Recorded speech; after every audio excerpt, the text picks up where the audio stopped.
Aggressor Adventures. For over 35 years, we've designed adventure vacations around the world, helping travelers experience the majesty of the oceans and the call of the wild on our dive trips, river cruises, and safaris.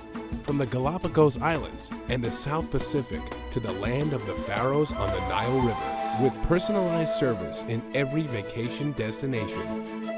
Aggressor, Adventures of a Lifetime. From the Apostrophe Podcast Network. Hello, everybody. You're surviving life with Les Stroud.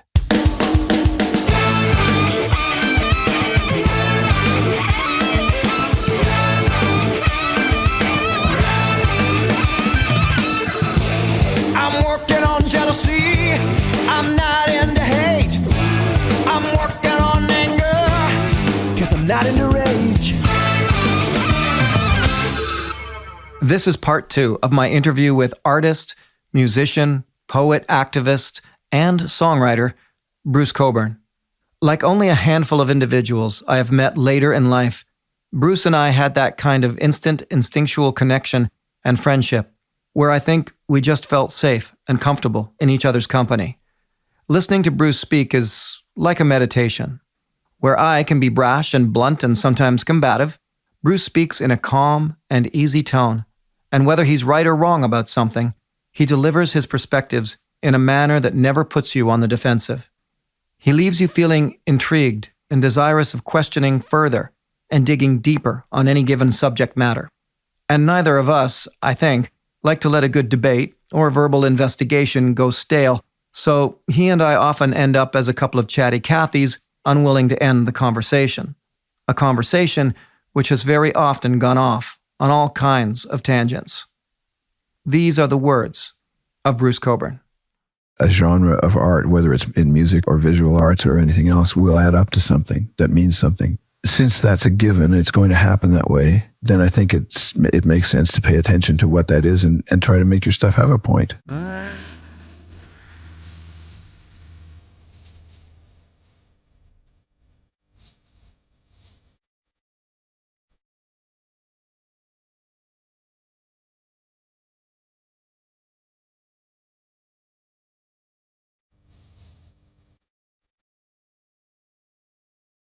I wrote Call It Democracy because I'd been spending time around people who were the victims of the global economic order, who were the cannon fodder of that order, basically. In this current age, we're all getting to be that. But in the 80s, it was third world people, so-called, who were in that position.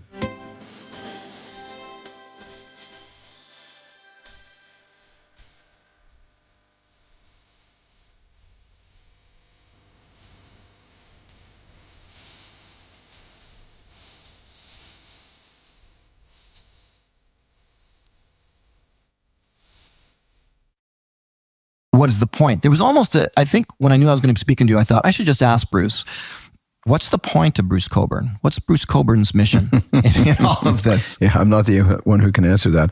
It is an area of what we do that we all have to think about at some point. If you don't choose to think about it, it's going to be forced on you because you'll have to justify what you're doing to somebody sometime, even if only yourself. The starting point is that visceral thing that just wants to happen. I thought I was going to be a composer of music for large jazz ensembles. That's what I went to school to study.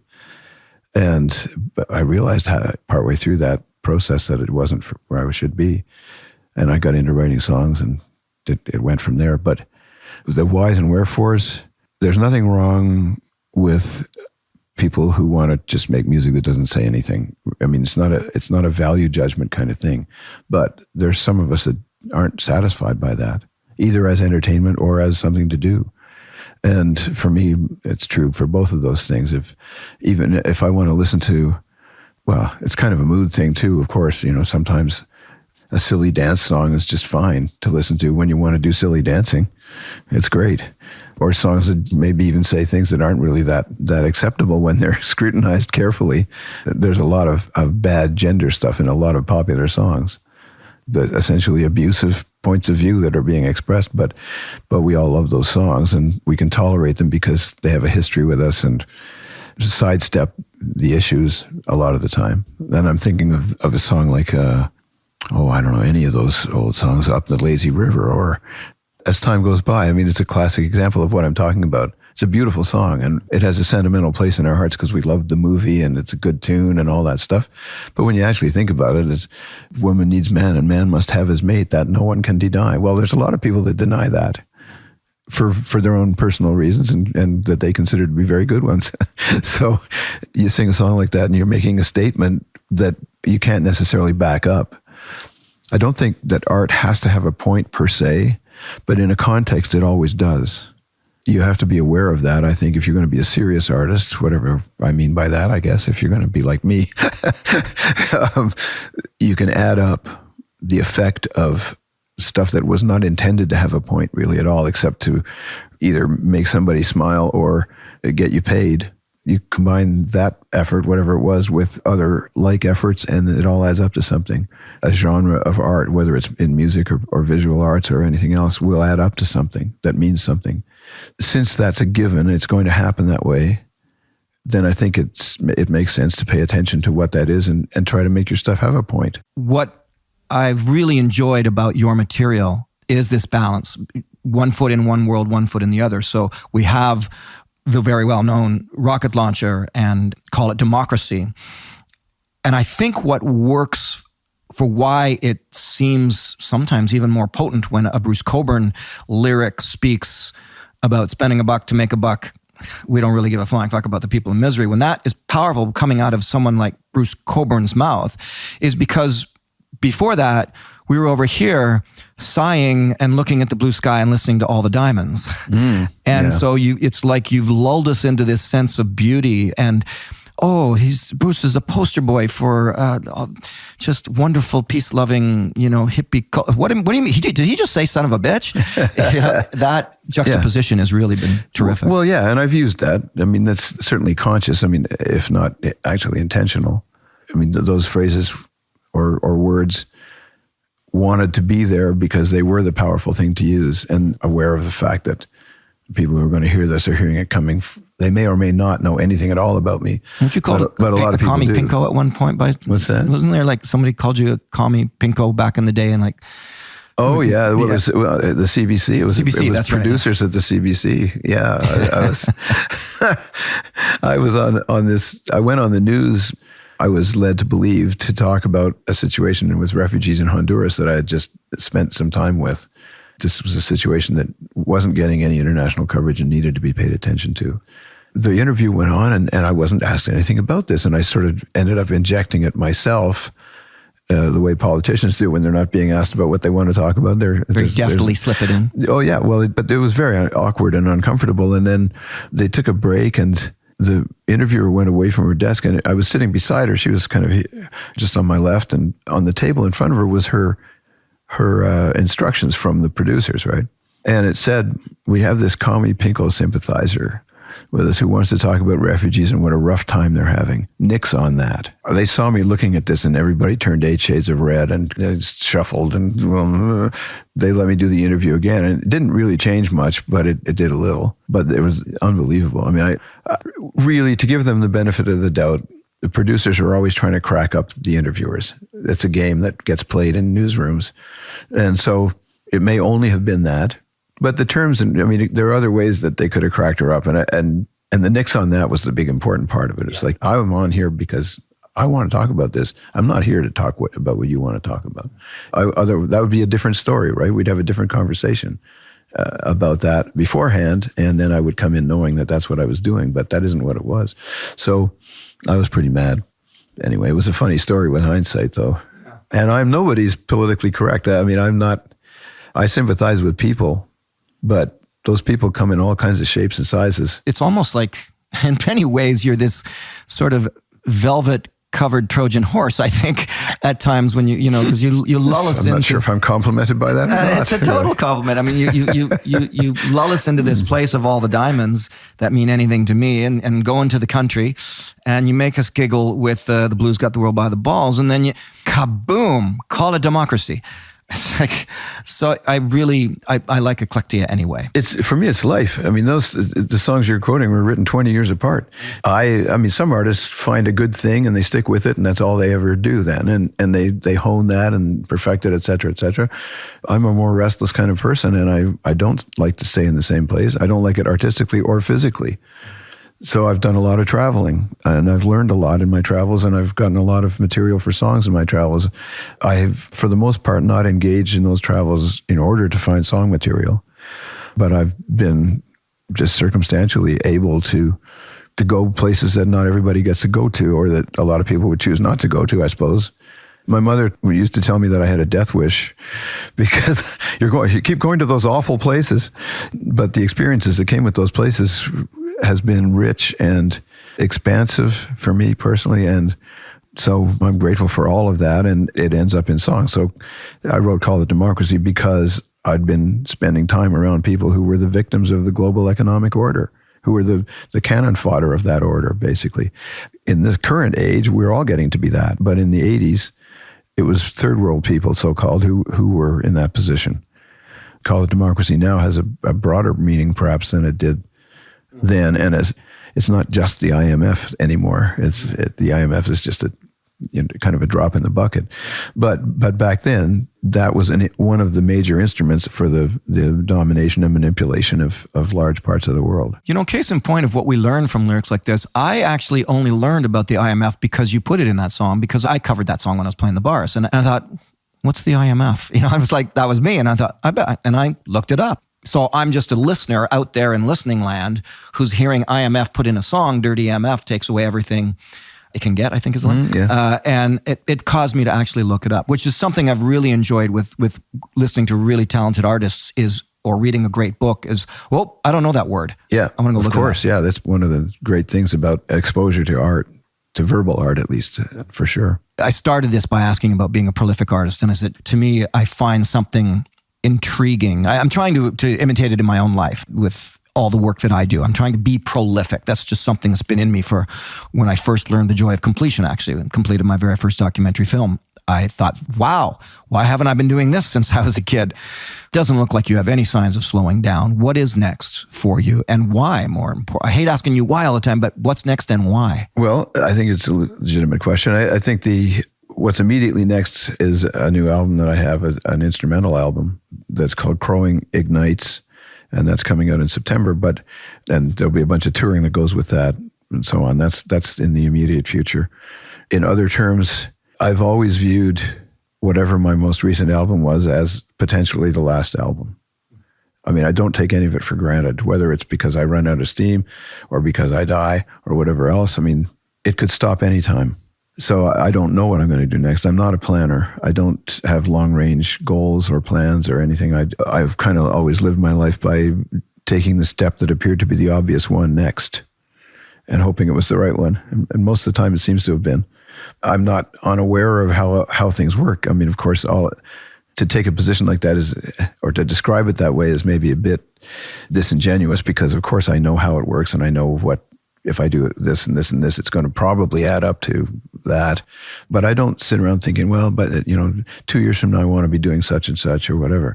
It's not how I've ever operated. And I'd like to write more songs. But right now I'm thinking about these instrumental pieces that I've recorded and that I have to actually be able to execute when I go on tour. Well, I couldn't have asked for a better segue. Bruce's new album is mystical. It's ethereal. Well, let me put it this way. I started using the 4 sides of the double vinyl album as my yoga practice music in the mornings, and it timed out perfectly, including Shavasana. I don't know if Bruce would like me saying that it's a throwback to everything we have ever loved about his instrumental pieces throughout the years, from Water into Wine and Foxglove, to now a double album full of only instrumentals, but it truly is in keeping with the musical brilliance that is Bruce Cockburn. Do yourself a favor and get his music through any of the means you use to listen. First, a story. I happened to be in my favorite vinyl record store in Ashland, Oregon, the Music Co-op, or Music Coop if you know the owners. When I spotted the album Crowing Ignites, I was admittedly surprised to see a brand new, fresh off the pressing Bruce Cockburn album in a vinyl record store in small town Oregon. But then the owner, John, exclaimed, "Oh, I love his stuff." So of course I then told him of my work with Bruce, and I bought the album. Oh, and here's a story within a story. I once tried to give my new book to Gord Downey of the Tragically Hip, and he refused a free copy. He said he felt that artists should be paid for their hard work. I never forgot that. And now whenever I can, I like to pay for my artist friends' work rather than take the complimentary version. But as always, I digress. So I bought Bruce's new album, Crowing Ignites. I took it home and lo and behold, saw my name in the thank yous. Well, I can tell you, from the days of being a 14-year-old and discovering Bruce Cockburn's music to seeing my name on his latest album, yeah, my chest got a little bigger that moment. But it gets better, because a few months later I was going over album cover designs for my own new album, Mother Earth, and I thought I would read all of Bruce's album credits under the song titles. And that's when I discovered, to my surprise, this little note from Bruce under the song he called The Groan. Les Stroud asked me to compose a score for his film documentary, La Loche. The first idea that came was this. We didn't use it in the film, but it seemed to have its own life. From Crowing Ignites, this is the instrumental piece that I apparently turned down for my documentary, The Groan.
Here's a quick story for you. I got a phone call once from Discovery Channel, and they asked, do you dive? And I said, of course I dive. And they said, great. And I knew what they were going to ask. They wanted to know if I would host Shark Week. I was stoked. So I hung up the phone, called a friend and said, quick, how do I get certified for diving? True story. And then when I first dove with Aggressor Adventures, I was hooked on liveaboards for life.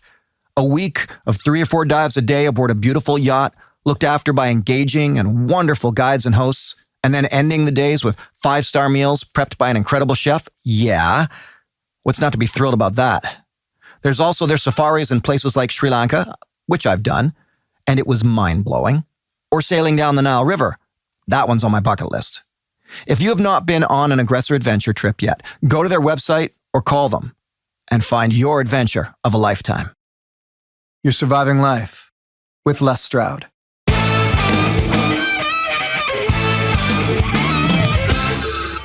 I was listening to Superchunk and the Friends of Dean Martinez in that beautiful song of yours, Last Night of the World. Who are you listening to now? And is there anyone out there that's presenting a message that's beyond, pop schmaltz and has importance to it? San Francisco, where I live, is graced with some pretty good radio stations. Atypically, because most places you go don't have good radio stations, in my experience these days. At least by good, I mean ones that interest me. There's a lot of great talk radio, or if you like what's being said, things that people pay attention to. But musically speaking, there's a good classical station. There's a good jazz station that actually plays a range of jazz, not just the kind of cocktail stuff that you mostly hear. And a black-owned station that has, every Tuesday afternoon, it's Coltrane for the whole afternoon. And it's a very quirky station. Late at night, it'll be all hip hop. But in the daytime, when they're playing to the older folks, I suppose, it's like that. On Sundays, they have a fantastic, well, it can be fantastic. They play gospel music all day. And then some of that is incredible and some of it's a little bit schlocky. But so I listen to that stuff whenever I'm in the car. I've got one or more, or I'm switching back and forth among those radio stations. There's also the good talk radio, the NPR, a couple of NPR stations and so on. And that's really when I mostly listen to music these days, because at home, I've got a 7-year-old. Mm-hmm. We listen to whatever she wants, which sometimes is my own old albums. I have some of them on vinyl, and Iona likes to get up in the morning and sometimes instead of watching My Little Pony, she wants to listen to my Is that strange for you? Is that surreal? Or? Oh, I like it, but it is a bit surreal, yeah. By choice, I've been listening to actually a bunch of stuff that would fit the classical genre. It's modern mostly, or it's stuff that I got into a conversation with a friend of mine at the cafe that I go to around the corner from where I live, and he was a big fan of classical music, so. And I was saying to him, well, I like the Baroque period and the Renaissance, and then I don't like anything until the modern stuff, like until the 20th century. I'm just not a fan of Mozart and Beethoven and all that stuff. I just never frogged it. Well, I just don't like it. Or this is what I told him, right? He said, oh, well, and I said, especially the romantic stuff. So he said, well, I'm going to send you some Rachmaninoff on YouTube. I'm going to send you a link. And I'm going to Rachmaninoff. Okay, I was used to thinking of these crashing piano chords and this bombast, right? And what he sent was this fantastic piano trio piece, beautifully performed and a beautiful piece of music, just really clever writing.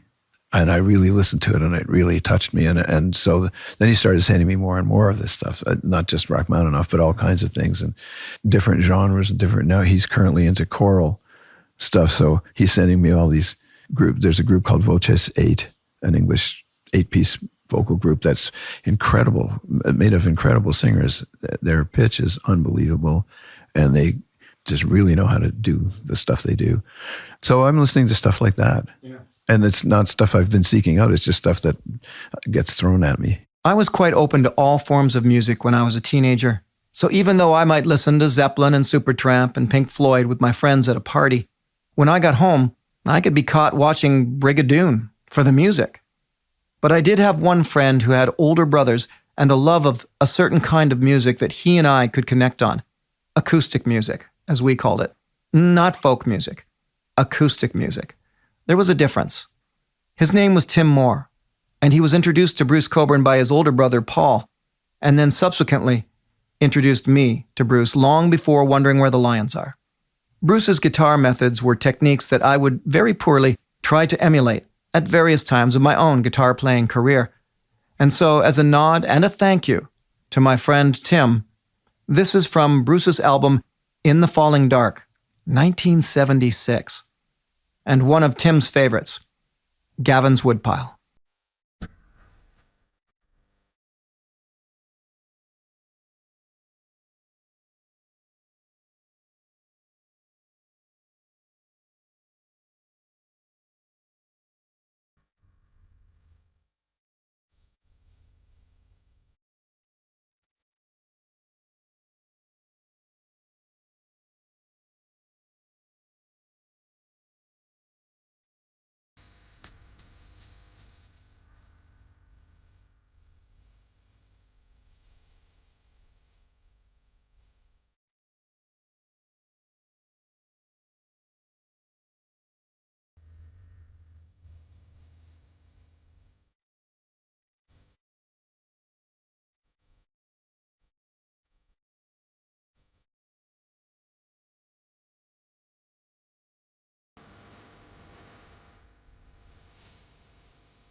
Beautiful little rainbow. Dinner. This perhaps is the most incredible kitchen scenario I've ever had. When you start getting involved in local foraging and bringing the ingredients home and playing with them in the kitchen, can you create a dish where the domestic ingredients don't overshadow the wild ingredients? Hey there! Oh! Go on! Now the job's getting fun. This dish is a showcase of how great these foraged ingredients come together. It's the best when it's its own flavor. When you're making something with a wild edible, you're nailing it and not losing the wild flavor. Sometimes it is about the ingredients. You really painted the picture of being very much the artist when you said, I don't make plans, I don't know what I'm doing in 2 years. Now you're saying, and soon when this different music comes his way, I'll start listening to that. It's very inspiring to see you holding to that line, that artistic line of the line of being an artist, where it's like, well, what comes, and what I give, and carry on from there. On the music side of things, like we could say rediscovered, because she was already big, but Nina Simone. So I spent the last year listening to a ton of Nina Simone. I didn't really know her stuff. I feel embarrassed to say that, but I didn't know it. And then I'm listening to it and I'm just like, wow, this is just so powerful, you know? Yeah, I only knew one album of hers back in the day, whatever was current in the mid 60s. It had Black as the Color on it, and some really beautiful stuff. But that radio station I spoke of plays her sometimes, and it'll be older stuff than that, which is really heavy, like just top notch. Performing and and the sensibility is deep and thoughtful. And she actually, in keeping with our conversation, she herself had a sense of lyrical protest in lots of things. She was very provocative, what she sang about. Yeah, well, I mean, I'm pretty sure I heard her doing Strange Fruit, for instance, right? Which was a song that Billie Holiday made, if not popular, at least out there, available to us all. And you don't think of Billie Holiday as associated with any kind of protest, but that song is a very poignant song about lynching. You hear songs like that, and you can't not be touched in some way. And I mean, I never understood what a phenomenon lynching was when I first heard that song. I mean, I was a teenager when I first heard Billie Holiday's version of that song. And she doesn't sing it with any great bitterness in her voice. I mean, she sings it beautifully, and it's emotional, but it isn't. When Nina Simone, if I'm right about it, that being the song that I'm thinking of her doing, the rage is palpable. And both work. But they both work, yes. The song has its own power. It doesn't need to be dramatized. Not that there's anything wrong with that an outraged interpretation of it, because it works that way too. Interesting that a song like that could even exist in the 40s. Well, they've always been subversive, though, haven't they? So many of these songs happen, and quite frankly, I've really enjoyed hearing songs on AM radio, and I'm thinking, whoever programmed this doesn't actually know what this song is about, or doesn't know that line. I mean, in classic, you could hear "Take a Walk on the Wild Side" on soft radio now, and I mean, the line is, "She never lost her head even when she was giving head." Yeah. Now, most people, but the radio, somebody didn't know what Lou was saying, and it always makes me chuckle. Yeah. A lot of the radio people I've encountered are gay. That might have something to do with it. That's not true across the board, obviously, but I've wondered about that sometimes. In that they know and they let it go, or it goes over their head? No, they know and they let it go. Okay. And that also speaks to the subversive they think it's cool, part of it. Yeah. Let this happen. I can think of various radio people when I used to go to radio stations more commonly than I do now, that I was aware of who were gay, and it was fine and everything. But you could imagine them hearing a song like that and going, "Wow, this is something we can really get behind." Yeah. And nobody else is going to notice this, but we do. But yeah, it's weird when stuff becomes, for want of a better term, muzak, because I mean, I've been in supermarkets and heard my own stuff coming over, like wondering where the lines are or something coming through the system. And okay, fine, it's an indication of the place the song is found in the culture. But I mean, what better way can you drain a thing of its meaning? than in the drugstore and then the speakers. Yeah.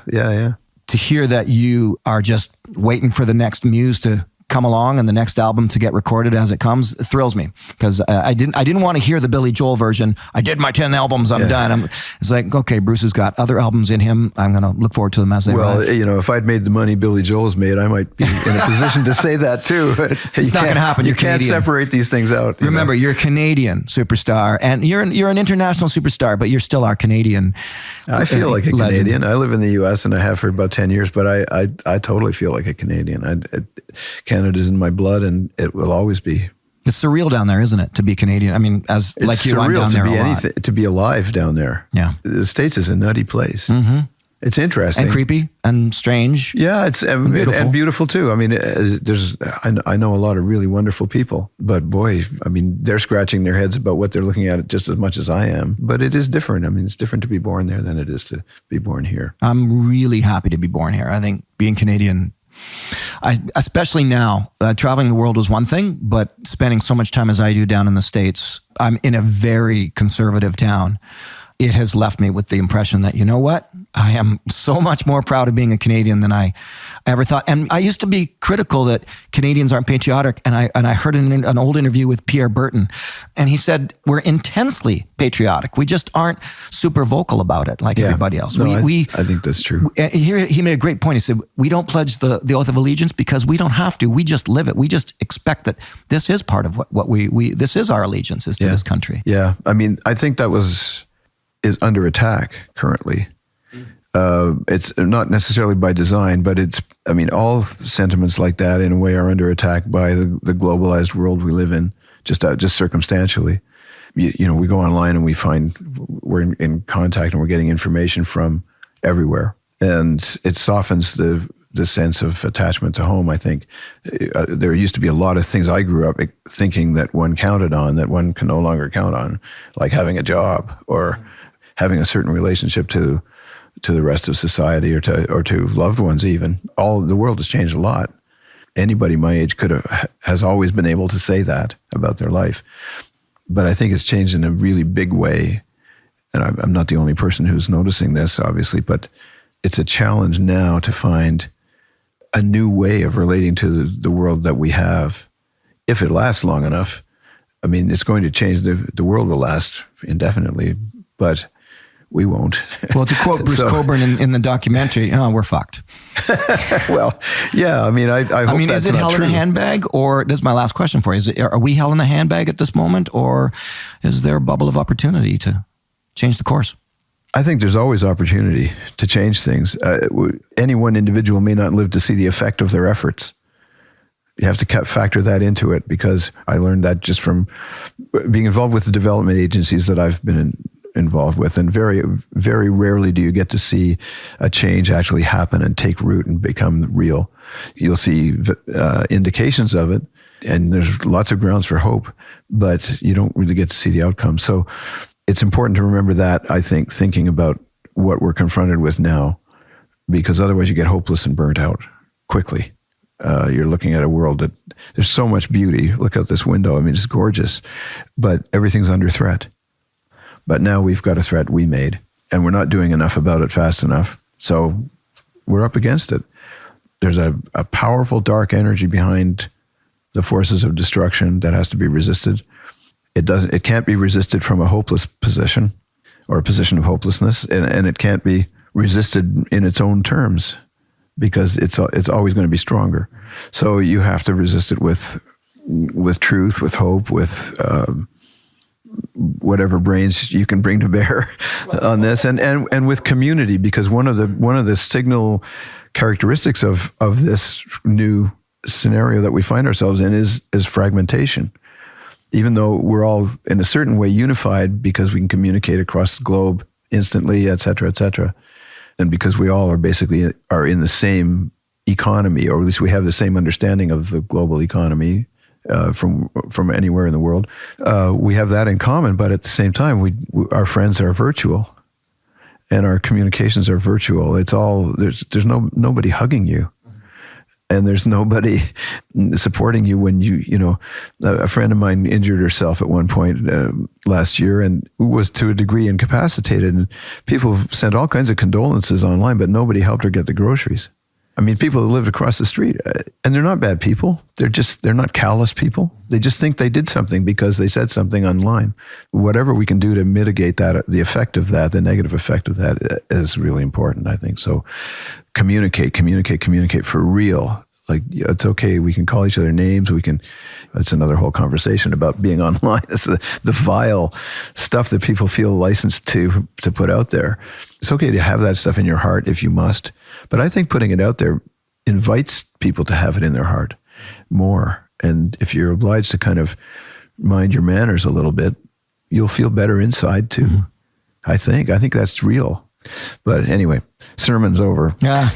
Well, all the more reason for the kind of music that says something, that has a message, that is a powerful and uplifting message. Thanks for coming in. You and I are going to have 100 other conversations yet on our own. I hope so. As always. I'm enjoying this one. With a nice glass of bourbon in front of us as well. Yes. Okay. Thanks, Bruce. I'll see you at the show tonight, and I'll see you in San Fran. Thank you, Les. Thanks. In part one of my interview with Bruce, at the end, I read aloud one of his favorite poems.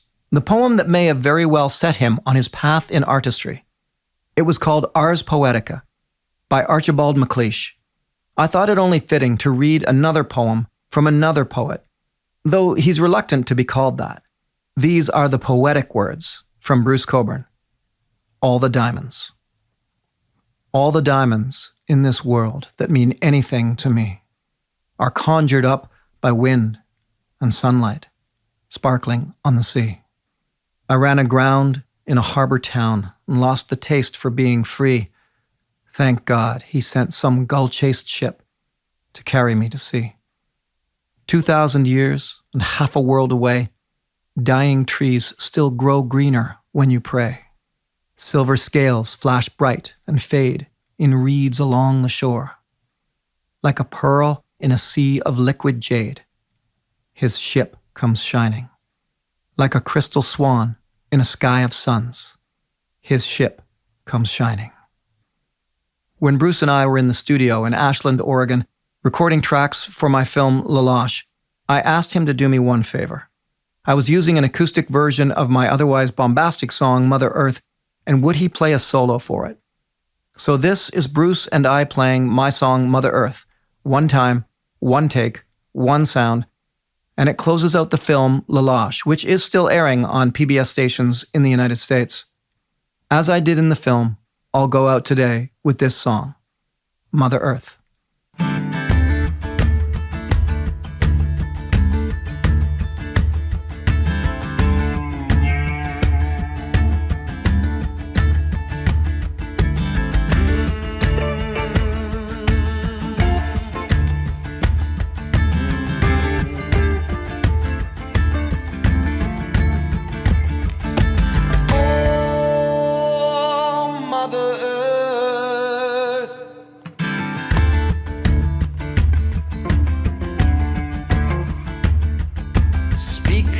My soul, teach me my role, help me to know what I'm here for.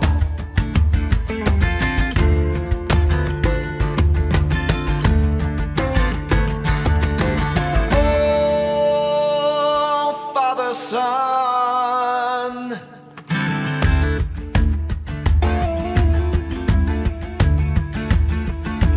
fill me with life, my mind, warmth in my soul.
ground.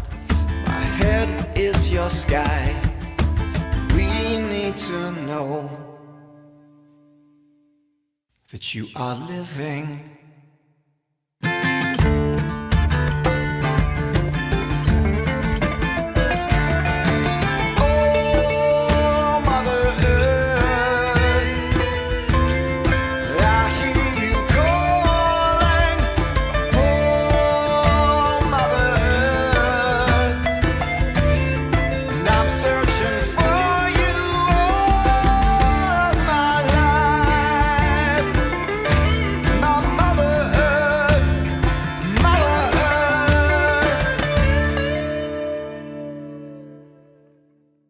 Surviving Life with Les Stroud is gracefully engineered by Keith Oman. Oman. You know, I just realized today, Keith, that your last name is Oman. I'm just thinking about what you had to go through in high school, but I digress. And we are a member of the Apostrophe Podcast Network. No pun. That's it. Stick around, everyone. We'll figure life out together.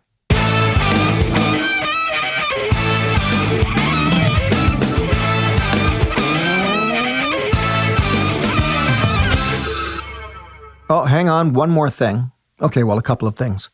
Please go check out my YouTube channel, Survivorman Les Stroud, where I not only upload these podcasts, but also hundreds of other videos going up weekly.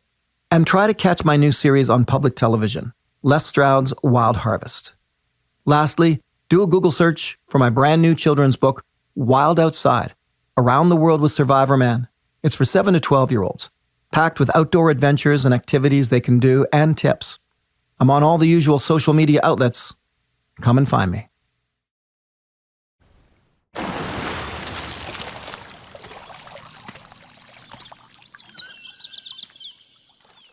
Aggressor Adventures. For over 35 years, we've designed adventure vacations around the world, helping travelers experience the majesty of the oceans and the call of the wild on our dive trips, river cruises, and safaris. From the Galapagos Islands and the South Pacific to the land of the Faroes on the Nile River, with personalized service in every vacation destination. Aggressor. Adventures of a lifetime.